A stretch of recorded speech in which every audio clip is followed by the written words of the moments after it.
dari sahabat Rasulullah SAW yang bernama Ka'ab al-Ahbar. Beliau mengatakan, man qara'a qul huwallahu ahad, barang siapa yang membaca qul huwallahu ahad, harramallahu lahmahu 'alan nar, Allah akan haramkan dagingnya tersentuh api neraka.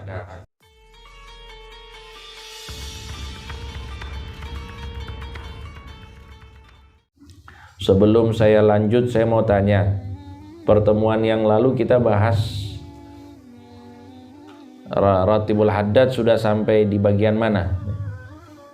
Surat Al-Baqarah terakhir. Surat Al-Baqarah terakhir. Berarti yang lain tidur nih. Enggak, yang lain terlalu khusyuk sehingga tidur. Nggak, iya, insya Allah kita sudah sampai pembahasan tentang surat Al-Baqarah, 2 ayat terakhir dari surat Al-Baqarah yang penuh dengan keistimewaan, penuh dengan keutamaan. Alhamdulillah, bagi orang yang rutin membaca Ratibul Haddad, maka dia telah mendapatkan kemuliaan dari Allah Subhanahu wa ta'ala. Dikatakan oleh ulama dari apa yang disampaikan oleh Rasulullah, bahwa 2 ayat terakhir dari surat Al-Baqarah cukup bagi orang yang membacanya. Jadi kalau dibaca pada malam hari, maka 2 ayat itu cukup katanya. Cukupnya apa maksudnya? Yang dimaksud dengan cukup di sini adalah cukup baginya sebagai pelindung dari keburukan-keburukan pada malam hari.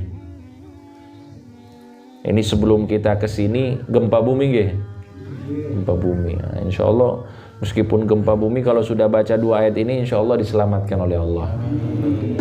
Kebakaran, gempa bumi, semuanya insya Allah akan diselamatkan oleh Allah. Kemudian juga ditafsirkan bahwa yang dimaksud dengan cukup bagi orang yang membacanya pada malam itu adalah itu bisa mengcover. Nah, ini bahasa modern ini. Ngertos nggih? Menutupi. Bisa mengcover atau menutupi kekurangan kita dalam menghidupkan malam tersebut. Halo? Apa yang dimaksud dengan menghidupkan malam? Beribadah kepada Allah. Artinya begadang.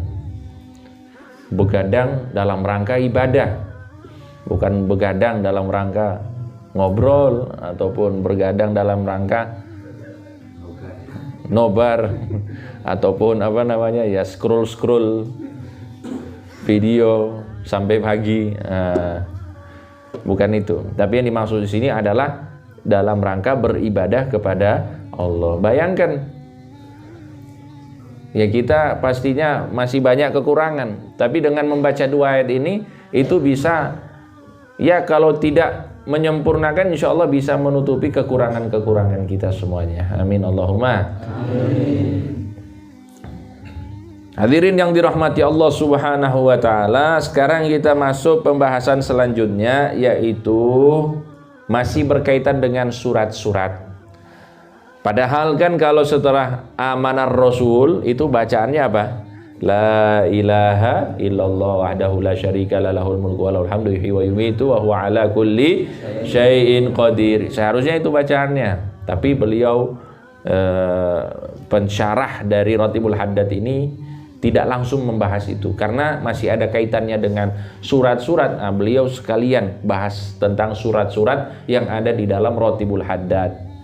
Dan surat-surat yang ada di dalam Ratibul Haddad, pertama yang sudah kita bahas adalah surat Al-Fatihah, kemudian ayat kursi, kemudian 2 ayat terakhir dari surat Al-Baqarah, kemudian Qul huwallahu ahad surat Ikhlas, kemudian Qul a'udzu birabbil falaq, Qul a'udzu birabbin nas, kemudian ditutup dengan 4 Fatihah atau 5 Fatihah.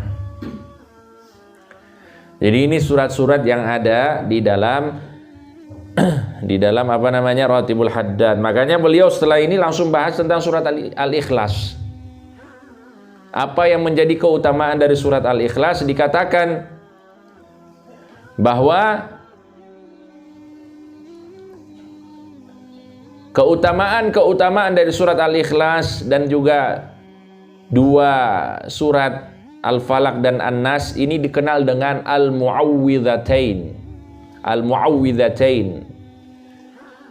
Jadi dua surat yang dijadikan wasilah untuk meminta perlindungan dari Allah Subhanahu wa taala.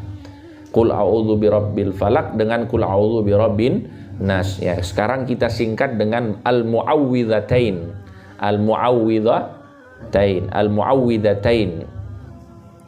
Dikatakan dari sahabat Rasulullah SAW yang bernama Ka'ab al-Ahbar, beliau mengatakan, man qara'a qul huwallahu ahad, barang siapa yang membaca qul huwallahu ahad, haramallahu lahmahu 'alan nar, Allah akan haramkan dagingnya tersentuh api neraka. Allah akan haramkan dagingnya atau jasadnya tersentuh api neraka. Maksudnya apa? Haram masuk neraka berarti halal masuk. Amin Allahumma. Amin. Ini kalau bacaan kita diterima Allah. Satu bacaan Al-Ikhlas kita diterima oleh Allah, ini sudah dapat jaminan dari Rasulullah SAW. Tapi siapa dari kita yang tahu diterima atau tidak? Nggih. Makanya baca sebanyak-banyaknya mawon. Siapa tahu ada yang kecantol nggih, Pak? Halo. Nah. Iya, kita pokoknya baca. Ada yang kecantol, Masya Allah, langsung haram masuk surga. Fulan, siapa nama Anda? Mas Hanif. Namanya siapa? Hanif. Ini tidak boleh masuk neraka, haram masuk neraka. Halal masuk surga. Masya Allah, amin Allahumma. Amin. Iya. Karena apa? Barokah dari kul huwallahu ahad. Sama juga dari sahabat yang sama dikatakan man wadhaba. Nah, ini keterangan dari hadis yang pertama tadi. Kalau yang tadi mengatakan barang siapa yang membaca kul huwallahu ahad, maka jasadnya haram masuk ke dalam neraka. Di dalam hadis yang kedua ini dijelaskan man wadhaba ala qiraati kul huwallahu ahad. Barang siapa yang istiqomah membaca kul huwallahu ahad wa ayatil kursi, kemudian ayat kursi, fi lailin au naharin, baik di waktu malam ataupun di waktu siang, istaujaba ridwanallahil akbar, maka niscaya dia akan menjadi orang yang layak mendapatkan ridhonya Allah Subhanahu wa taala yang maha agung. Wa kana ma'a anbiya'ihi, dan dia kelak nanti akan bersama para nabi-nabinya Allah. Wa usima minasyaiton, dan dia akan dilindungi dari setan. Amin Allahumma. Amin Allahumma. Amin ya rabbal. Amin. Jadi ini keutamaannya. Kalau kita baca kul huwallahu ahad digandeng dengan ayat kursi, keutamaannya kita dapat ridhonya Allah.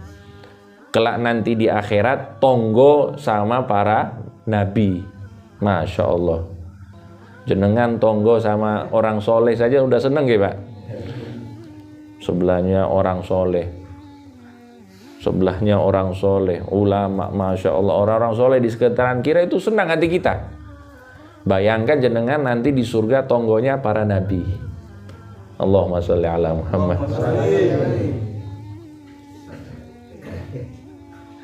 Dan dia akan dilindungi dari setan, dilindungi dari godaan setan, dari gangguan setan, dari kerasukan, semuanya insya Allah. Kalau dia istiqomah membaca kul huwallahu ahad, kemudian disertai dengan ayat kursi, baik di pagi, di siang hari ataupun di malam hari, sebagaimana yang disebutkan di dalam hadis ini. Shallu ala Nabi Muhammad. Lanjut nggih? Nggih, ini masih banyak keutamaan. Wah, Al-Ikhlas ini pokoknya keutamaannya banyak. Dikatakan barang siapa yang datang ke rumahnya kemudian dia membaca kul huwallahu ahad 1 kali, maka dia seperti membaca sepertiga Al-Quran. Dan barang siapa yang membaca kul huwallahu ahad 2 kali, maka dia seperti membaca 2/3 Al-Quran.